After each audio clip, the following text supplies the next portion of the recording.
You're listening to Stand Out Get Noticed, episode 237.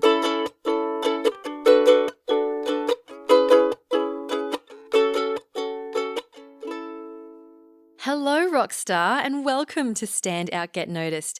I'm Christina Canters, your host. I'm a speaker, coach, and founder of The C Method, where I help high-performing professionals and business leaders to build powerful communication skills. You can learn more at thecmethod.com.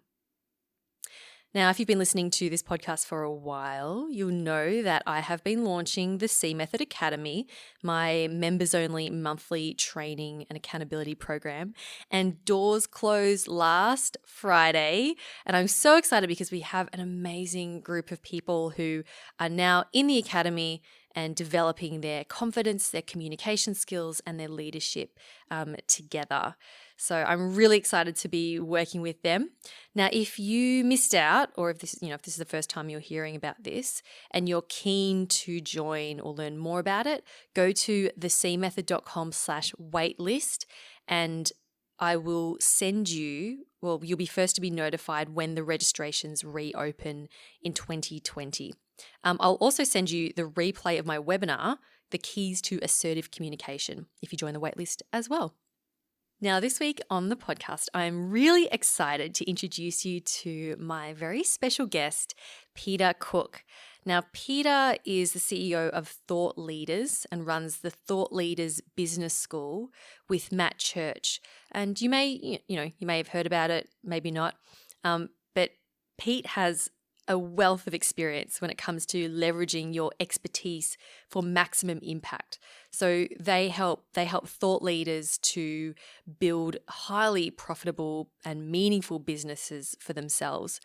He's a speaker, he's a mentor, and he's a best-selling author. He's written 6 books. And get this, I also found this out in our chat. He is a monk, an Ishaya monk. I hope I said that right. And he's in training to be a meditation teacher as well. And when we spoke, he was just about to head off to Argentina to live for a year with his family to learn Spanish. So something that I noticed about Pete was that he's created a number of accomplishments in his life. And he has a ridiculous amount of discipline and ability to, create, produce, and achieve awesome things. And one reason I wanted to get him onto the show was to talk about this. And so we had a chat and we talked about habits and discipline, how to achieve a level of mastery, and we talk a lot about the mental blocks you need to overcome as well, like these feelings of perfectionism, of not being good enough, and so on. And we also touched on the challenges faced by people who are striving to become thought leaders in their industry. So if you want to master a skill, whether it's writing, public speaking, running or whatever, or you want to take on a large challenge like a marathon or writing a book, or you're looking to build your brand as a thought leader, then this episode is for you. And even if you're none of those things, I recommend that you listen anyway because Pete is really inspiring and he's got like nuggets of wisdom that just dropping, they're just constantly dropping. And I was like, and as I re-listened back, I was taking so many notes. And he's definitely inspired me to get back onto writing my book and taking those steps every day to achieving what I want. Show notes for this episode are at thecmethod.com/237. All right, let's get into this interview with Peter Cook. One of my favorite sayings from Maharishi, who's my meditation teacher, is 99% committed's hard, 100% committed's easy. And when you said that must take a lot of dedication, my thought was, no, actually it takes no dedication. Like it took a decision and it took 100% decision. But once I'd made the decision, it's actually really easy. It's like, is it hard to stay married? No, it's not. It's not hard. Like I don't have to be dedicated to stay married. Because I'm 100% in my marriage and 100% in my practice. It actually isn't hard. What's hard is when we're mostly in, but still there's a little bit that's kind of checking all the time. I'll give you an even more practical example. Is I don't run anymore. Running's, but I used to be a little bit of a runner before kids, and where we live is quite hilly, and I used to sometimes walk up hills, but always the conversation in my head was, when am I going to start walking? This is a big hill. And there was just this constant talk in my head. And then I made a rule that I'm never going to walk.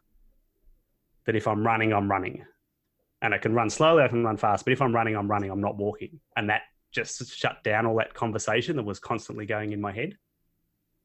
And so I think in business, it's actually like, it's a similar thing where you set your habits or your practices and make them non-negotiable. So I write a blog every week. Every Wednesday, a blog will go out, and it doesn't matter how I'm feeling. It doesn't matter what else is on. It's not most of the time. It's all of the time. And because it's all of the time, it's not now a conversation. My head doesn't go, should I do a blog this week? Should I write something? Should I publish something? It's what am I going to write? Right. Which is a very different internal conversation. So it sounds to me, Pete, that it's like reducing that internal chatter that goes on as well. Yeah, absolutely. And that's it's funny you talk about how do you build unshakable confidence. And I think that's a big part of it for me, of my practice. And I think any meditation practice is to create a bit of distance between you and that talk, that self-talk. I heard this was in a cafe last week, and there's this old guy talking to this younger guy. And it was kind of like, it looked like it was this kind of mentoring conversation. And I was working away, and I just overheard one bit where the older guy said, "Do you think perhaps you're being a little hard on yourself?" No, he said, "Do you think you're running the risk of being a little hard on yourself?" Those are his exact words. "Do you think you're running the risk of being a little hard on yourself?" And I almost leaned over and said, "He's a human being. Of course he's still too hard on himself." Go on. Yes, I think we all have this self-talk that's unhelpful, and we need whatever hacks we can to help us get past that. Before you made that decision, say to write a blog post every single week, were you dealing with that self-talk, the negative self-talk? Yeah, that's a good question. So I think how that can play out, or for me anyway, was I would have an intent to say I want to be someone who writes a blog, and then something would come up and I wouldn't, and then my self-talk would be, you're hopeless. Then it would kick in. It's not that the self-talk would stop me doing it. It's kind of after that I would then think I've let myself down. You're not actually serious about this. And worse, like the way we can talk about ourselves in our head, it can be, I think we would never talk to someone else like that. And so having a habit that is regular and that builds you up, that actually makes you feel good about yourself, I think is really important and is really worth fighting for, if only for that reason, if only for what it does for your mojo and your confidence in yourself. Have you heard about Tim Ferriss's making the bed rule? Yeah. Is he claiming that now? Who did you hear say that first? So this was in Charles Duhigg's book. Okay, I'm sure Tim stole it from him. And Charles Duhigg talks about cornerstone habits. That's the one. Says there are some habits that that kind of set the scene for everything else. And he has making the bed as one of the cornerstone habits, which ever since I read that, I make my bed every day. I was like, all right, I'll buy that. Can you explain to the people listening, for those who don't know about the bed making habit? Sure. So a cornerstone I think that's a metaphor from, I think it's from building bridges out of stone, like from way back when stones were built out of bridges, and you would have all the stones in place, but the cornerstone is one that holds everything up. So you could take out, like obviously, there's lots of stones that you can pull out and it's fine. But if you pull out the cornerstone from a bridge, the whole bridge collapses. And Charles Duhigg uses this same metaphor that there are some habits that hold up everything else and that kind of set yourself up. And where I think Tim Ferriss has done well on building on this, kind of his thought leadership around this is going from, okay, making a bed is a part of it, but what's a morning routine that sets up your day, and that can be a cornerstone habit. And it's one of the questions he asks pretty regularly, I think, in his podcast and in his books about them, is he talks to lots of people about what do you do to start your day. And I think having a good morning routine is a cornerstone habit that can then lay the foundation for all the rest of the habits. And that's definitely one that I've kind of adopted to, beyond making the bed. What's a whole initial routine that can set up a day to be successful, but to also feel good. Like, if I am already feeling like I've won at 7:00 in the morning, then that sets the day up and sets me up well. Absolutely. What are some of your other non-negotiables? This is not a non-negotiable, but my morning routine ideally is that I'm up in the 5s. So I want to be out of bed before it turns 6:00, because I've got 2 daughters who are generally up around 6:30, between 6:30 and 7. So I want to get stuff done. A cup of tea, journaling, stretching, and meditating. And if I can get that done before my daughters are up and I'm into looking after them, that's a really solid start for the day. Yeah. And a nice thing that I heard too, in terms of these kind of non-negotiable habits, from James Clear.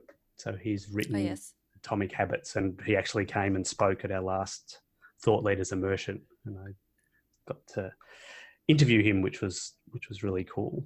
And one of the things he said that I really like is that you should compromise on the scope, but not on the cadence of what you set out to do.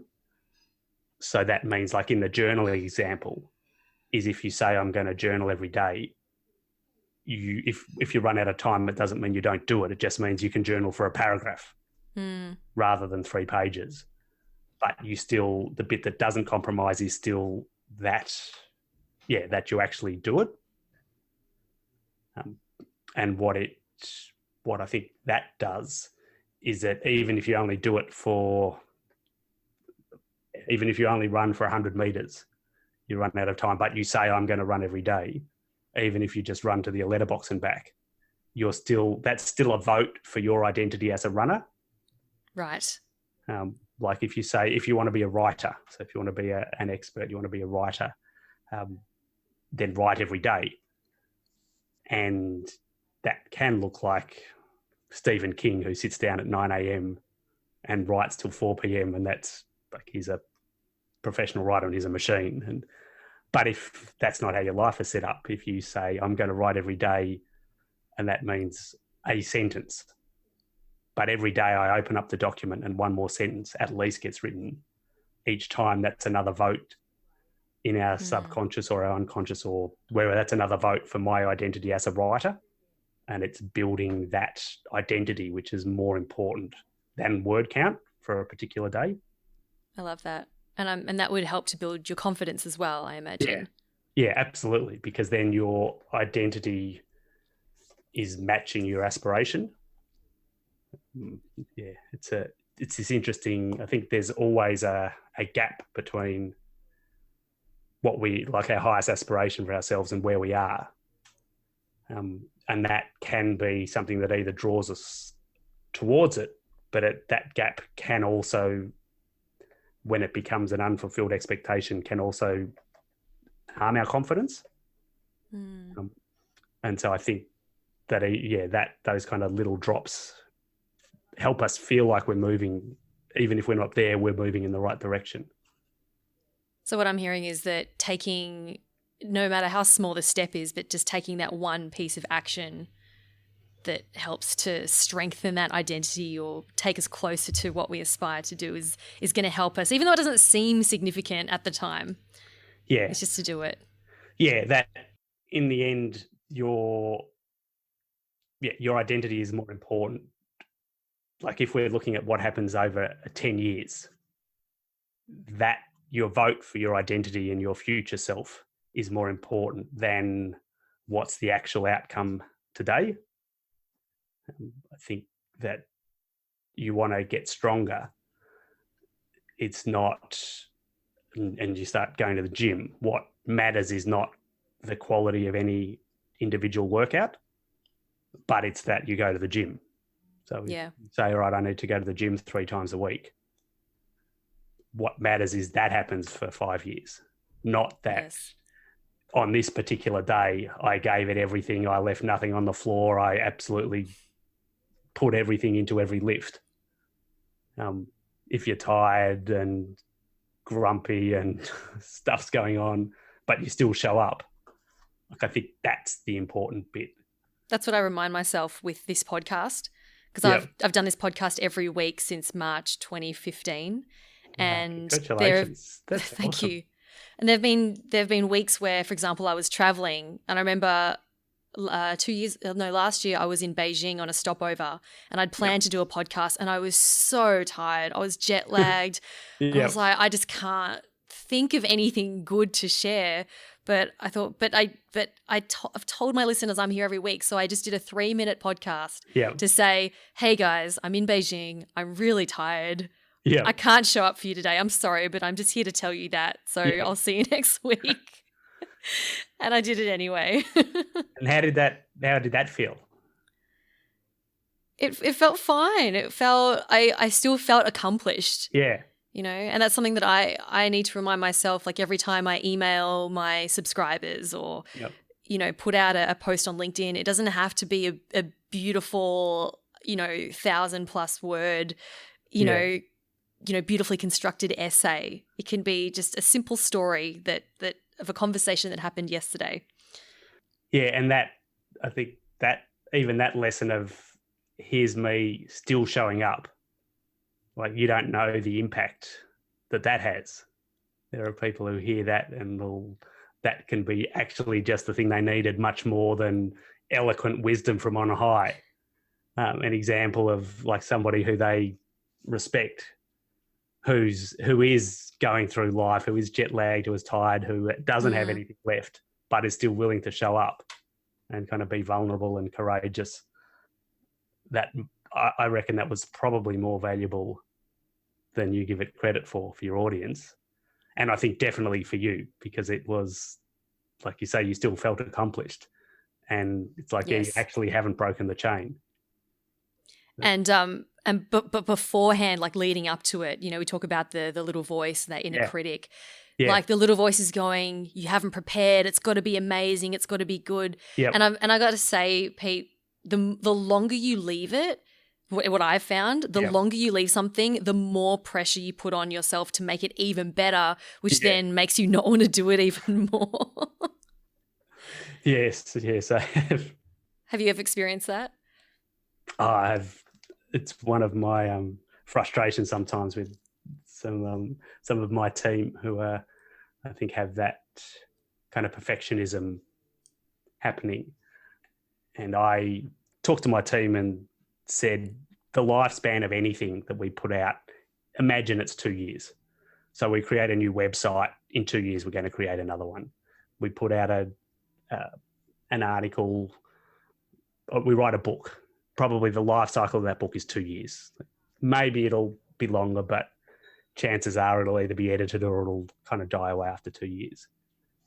And the time that it's most relevant is right now. So if we've finished it, now's when it's the most up to date, it's the most relevant, it's the most current. And if it takes us 3 months between that design and actually getting it up, we've lost 1/8 of its life cycle. Ah, okay. And it's I haven't it's thought this, of it put that way before. yeah, it's this little hack to go, actually, it's more important that it's out when it's good enough than in another 6 months when everyone thinks it's perfect.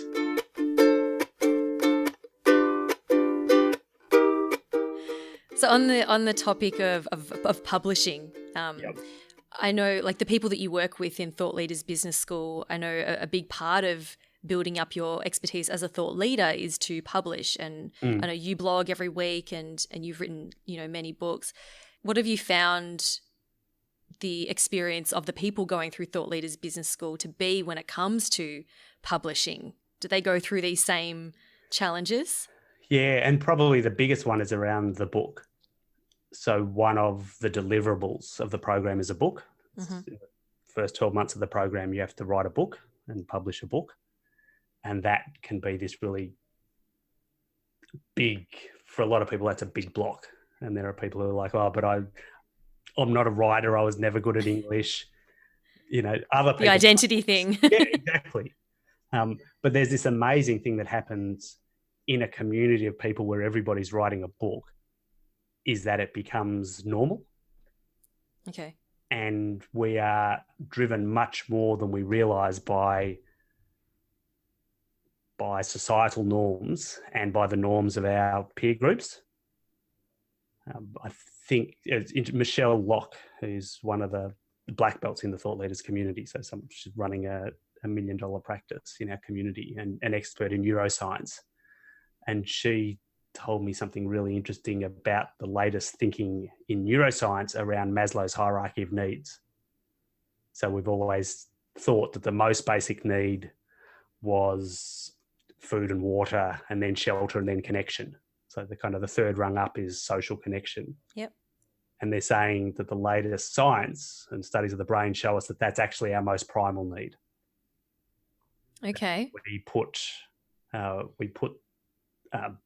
being accepted by our community, connecting with our community, as more important for our survival than food and water, which I think comes from evolving in tribes for 200,000 years, where if you didn't fit into the tribe, you actually didn't survive.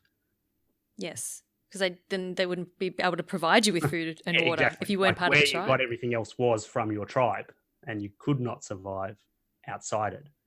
And so one of the things interesting that happens in the thought leaders tribe is everybody, every 90 days, we all get together, and then there's another 15 people or 20 people who have written a book. And we have this ceremony where they come up and put the book on the bookshelf, and it's quite moving. But all the people around us, like, suddenly everybody you're sitting next to and everybody around you is writing a book. And instead of it being this amazing thing that only, quote, authors do, it's like everybody in our community does it. And that suddenly makes it have a different quality. And then so the people who, so there's lots of people who come in who admit that they're thinking, well, I know I signed up saying the deliverable was write a book, but really I was never going to write a book. But 9 months later, I was like, stuff this. And it happens, and it's, extraordinary. Absolutely. Yeah. What else is challenging for people? Because, we haven't talked a lot about, thought leadership on this podcast, and I'm cool with that because I wanted to hear about your other thoughts and other things. But what are some other challenges with people who want to become, to establish themselves as thought leaders, whether they are entrepreneurs or they're employed but want to build up their internal thought leadership? What do you see as being some of the biggest challenges in order to, get to where they want to go? Yeah, I think there's 3 fundamental challenges or things that people have to overcome to build a successful thought leaders practice. First is a voice that we all have in our head that says, I'm not good enough. We talked a little bit earlier. And I think to a greater or lesser extent, everybody deals with that. And when we say write a book, this voice says, what have you got to say? Who would want to read your book? What have you, and you want to write a book about leadership, and then you type leadership into Amazon and there's 10,000 books on leadership, and you go, Then there's another voice that says, I don't deserve it, which I think is a slightly different flavour. And I think we all have that as well. So when we say a successful practice is one where you make good money, you earn $500,000 to $1.5 million, and you have a good life doing work you love with people you like the way you want, and you make the difference you were born to make. It's like our vision for success is this kind of complete picture of a life exactly how you want it to be. That brings up for people, I don't deserve that. And interestingly, to go for that, you have to commit 100%. Like part of the design of saying that it's your life as big as you want it to be is that you can't authentically go for that, but just be half in or just dipping your toe in the water. It actually does take 100% commitment, which paradoxically then makes it easier. And the final one is we're all dysfunctional around money. So everyone, again, to a greater or less extent, but everyone is a little bit nuts around money. What do you mean by that? So our society is crazy around money. So at a dinner party, the worst thing you could say to somebody, worse than saying, so tell me, do you believe in God? Or tell me, who did you vote for at the last election? Or tell me, how's your sex life? Like all of these are faux pas. Totally. But much worse would be to say, what's your salary? Oh my God, yes. How much are you worth? What's your net worth? Like it's this whole thing that we don't, like a society, we just do not talk about it, and we're weird about it. And then we all have our own upbringing. So there's all this weirdness that's individual to us. And then in this game around, I'm saying to you, all right, now I want you to sell yourself and say, I am the product. And we will then collapse. And we kind of, anyway, run the risk of collapsing our self-worth with money. So we make how much money we earn and how much money we have collapses in with our self-worth. But that's amplified when we're saying run a practice on your own as an expert. And people will then take a rejection of a program as a rejection of me.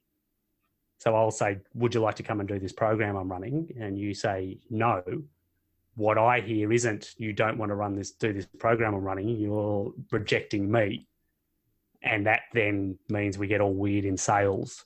And we don't actually ask you to do the program because I'm scared that you'll say no and it'll be about, and I'll make it mean.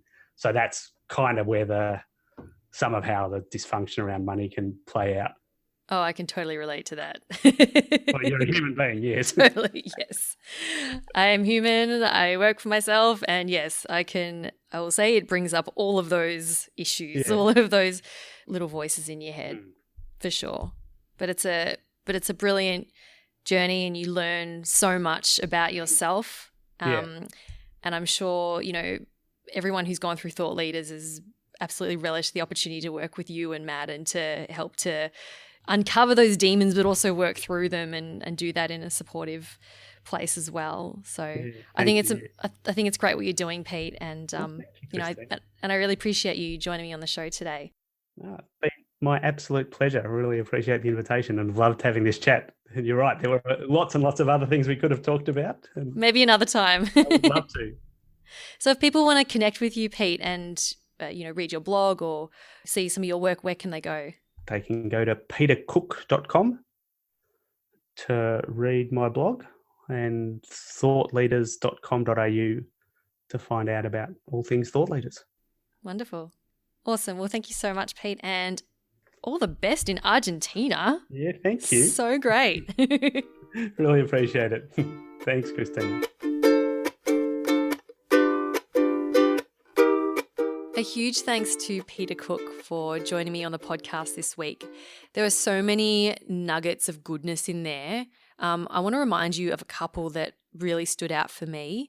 One of them is where he says, 100% committed is easy. 99% committed is hard, 100% committed is easy. And how he went on to say that when he's 100% committed to writing a blog post every week. And for him, it's never a conversation of, oh, should I publish something? It's what do I publish, right? Which completely shifts it. So for you, I want you to have a think about what is something you can 100% commit to. Yeah. What's going to help you get close to your goal? Another thing I loved what he said was around, he said, so this is from James Clear, who said compromise on the scope but not on the cadence. So you do something, like do a habit every single day, even if it's just a tiny bit. And what Pete said, he says, it's still a vote for your identity as a blank, whatever it is. So for example, if you want to write a book, if you write every single day, even if it's a tiny little bit, it's still a vote for your identity as a writer. If you run just a little bit every day, it's still a vote for your identity as a runner. So for you, perhaps you want to be more assertive in the workplace, for example, maybe speaking up just a little bit every day. It's still a vote for your identity as someone who speaks up. Or else if you don't do it, then you start to doubt yourself, and then you start to be, your self-talk is like, oh, you're hopeless. I told you can't do it. I told you never do that. So I want you to think about, what is one small habit or one small thing you can do every day that's going to help strengthen your confidence and your identity as that thing that you want to be. And I love that he mentioned the identity thing, because that's something that I work with all of my clients in my group program and in the academy as well. We're currently working through that initial masterclass around what is your identity? How do you see yourself, and how might it be holding you back, and how can you use it to move forward and achieve that thing that you want? So I hope you enjoyed this episode with Pete. If you did, go onto Instagram and tag me. I'm at CJ Canters. Take a screenshot of the podcast, or take a selfie of yourself listening. Tell us where you're listening, and tag me and let us know, what you've got from the episode, or simply just say that you've enjoyed it. And that brings us to the end of this week's episode. Keep on being awesome, and I'll talk to you next week.